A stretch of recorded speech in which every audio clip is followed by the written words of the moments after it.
Hello guys, आपका हमारे YouTube channel sir technical पर बहुत बहुत स्वागत है। आज हम आपके लिए लेकर के आए हैं छोटा भीम आरसी स्टंट कार। आज हम इसको अनबॉक्स करने जा रहे हैं। वीडियो को शुरू करने से पहले आप हमारे चैनल को लाइक और सब्सक्राइब जरूर कर दीजिएगा। तो चलिए वीडियो को स्टार्ट करते हैं। हम इसको कर लेते हैं अनबॉक्सिंग।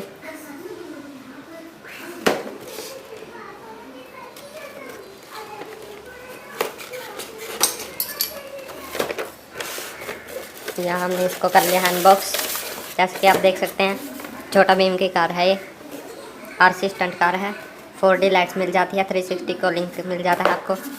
अनबॉक्सिंग के साथ आपको क्या क्या मिलता है हम दिखा देते हैं, देखिएगा। इसके साथ आपको एक चार्जर मिल जाता है 3.6 वोल्ट का। कार मिल जाती है, हैवी कार है। और एक रिमोट मिल जाता है और इसके साथ आपको 2 सेल मिल जाते हैं। अब हम सेल इसमें डाल देते हैं।